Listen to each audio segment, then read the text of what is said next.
What's up, Game Radio community, and welcome back to another segment of Gamers Said, where this time around we asked you for some recommendations for horror games that everyone, even the non-horror fans, should play at least once. So let's find out what your spooky suggestions were on Game Rant Threads.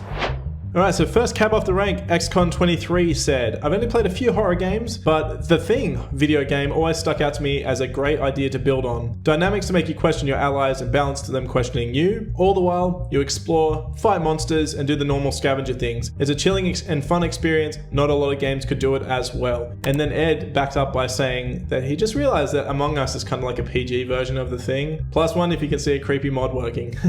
There's a thought. The Thing. Originally, the game came out in 2002, and it was seen as a sequel to the 1980 film by John Carpenter, also called The Thing. But the 2002 game was remastered in December of last year, so 2024. You play as Captain Blake, who is in the US Special Forces and is sent to investigate the deaths of the scientific team at Outpost 31's research facility all the way down south in Antarctica. While we never got a sequel to The Thing on the silver screen, this was seen as a pretty faithful adaptation and a pretty faithful sequel, one that was even endorsed by the director of the film, John Carpenter, who also makes a cameo in this game. Fans of The Thing, if you haven't played this game yet, this is basically the next chapter of the story, and you do get some answers as to why The Thing is even around after the events of the first film. So yep, great first pick, a very iconic horror franchise. One of our regular contributors, 50 Shades, said, I think Resident Evil 2 Remake nails the genre for me. The remake made the game better in every conceivable way, and said the Dead Space remake is good as well. You have to include Capcom's iconic survival horror series. The second entry of the series came out in 1998, but it was remastered, it feels like recently, but back in 2019. It was even nominated for Game of the Year in 2019. So the game's set in Raccoon City during a zombie apocalypse, and it follows, well, you can choose between Leon Kennedy or Claire Redfield as characters. There's a lot of survival elements in the game. You're scavenging for resources, and there's a lot of puzzle solving that's required to sort of progress through the game. And all the while, you've got to keep your eye out for any zombies or hostile creatures. Now, of course, Resident Evil 2 is not the only game in the franchise. There is plenty to sink your teeth into. So if you like this game, you've got plenty of other entries and plenty of other remasters and remakes that you can check out from Capcom. So yeah, we have to mention Resident Evil 2. Bit of a different one. Jake McMichael said, I've said it before, I'll say it again. Amnesia, The Dark Descent. Bit of a different one because unlike the first two I mentioned, this isn't third person, it's a first person horror experience, and it came out this year, 15 years ago. It was the work of Frictional Games, who have released several installments in the Amnesia series, but this one was a standout in particular I've noticed amongst the horror community. A lot of people talk this up a lot. So put you in the shoes of Daniel, who wakes up in an abandoned castle and has absolutely no memory of his past or how he got there. And the horror elements of it are kind of multifaceted because obviously you're in this spooky castle and you need to kind of figure out what's been going on and kind of keep yourself safe. But you also relive Daniel's troubled past as it sort of unfolds. So there's a lot of psychological horror elements in there as well. So it's a little different from the previous two, but nonetheless a very solid entry and something that if you want to try out horror games, it's definitely one you should check out. Heroic is doing some heroic things here, and you've listed 5. The Quarry, Resident Evil 4, The Evil Within, Outlast, and Left 4 Dead 2. Of course, I'm not going to have time to cover them all today, but I do want to have a look at one in particular that you've mentioned, The Evil Within. A 2014 work of Shinji Mikami, the creator of the Resident Evil series. A lot of people consider him to be a pioneer of horror gaming. You play as Detective Sebastian Castellanos, who is investigating the scene of a gruesome mass murder, and his partners and him encounter this brutal, mysterious, powerful force. It slaughters everybody else in his team. He's ambushed and he's knocked out, and then when he awakens, he finds himself in this deranged world where creatures are wandering in amongst the dead. So the game features traps and twisted creatures, mystery, uncertainty, and there's some gore elements to it as well. So it's a little bit more on the brutal side when it comes to horror, but if you want something a little more hardcore, then The Evil Within, you can't go any further, especially with Mikami behind the reins of this one.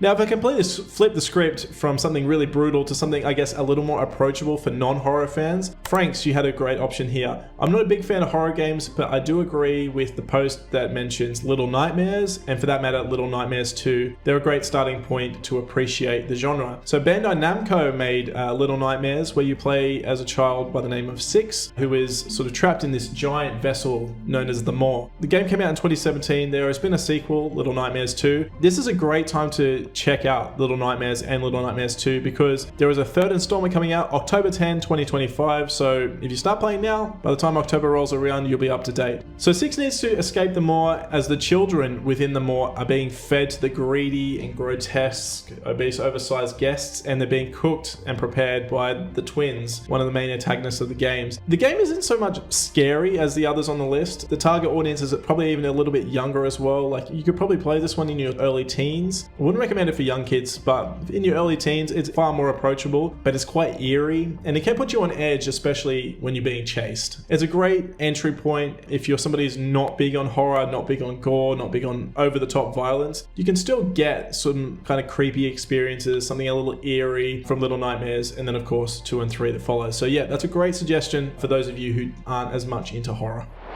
Now, before we get to my answer, I wanted to just name 2 honorable mentions because I don't want to upset the greater community. We have not forgotten about these games, it's just we haven't had time to put them on this list, but Silent Hill and Dead Space, 2 iconic franchises in horror that if you haven't tried out the horror genre before, they're great starting points as well. But yeah, with this list, we wanted to kind of mix things up as far as having iconic franchises with a few indies, third person versus first person, and multiplayer, which I'm going to talk about right now. I'm not a big horror gamer, but I picked up Dead by Daylight and I found it pretty approachable. It wasn't too over the top and it was quite easy to learn. So Dead by Daylight, you have 4 survivors and 1 killer. They're all players, so you're either on the survivor team or you're the solo killer. Basically, the survivors, they want to repair all of these power generators, and you need to repair enough generators to open up the entry and then make your escape. If you're a killer, it's very simple. You find them, you catch them, and you attach them to these hooks, and eventually they'll die. What's great about this game and what's kept it so popular for so long is that they keep adding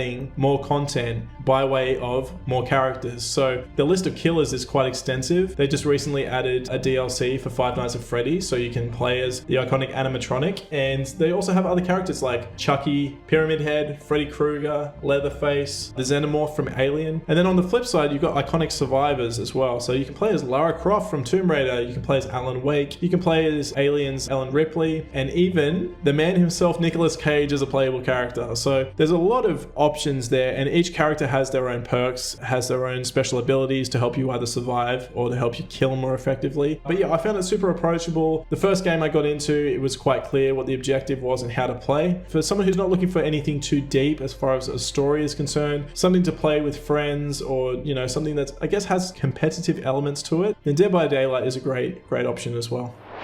Well, that's all I've got time for today, but I mean, I hope that we've given you enough ammo to get you through quite a few spooky weekends of gaming. We've naturally missed some suggestions, so feel free to contribute to the thread or let us know in the comment section below. But also, if you have any opinions about your favorite TV shows, games, movies, anything entertainment or pop culture, feel free to submit a thread to us on GameRant.com. There's nothing I love more than getting your submissions, reading them, publishing them, and then coming back here and talking about them. So hopefully next week we can catch up with what you had to say and find out what the rest of the gaming community thought about your thoughts. But until then, have a great week, happy gaming, and we'll see you around on GameRant.com.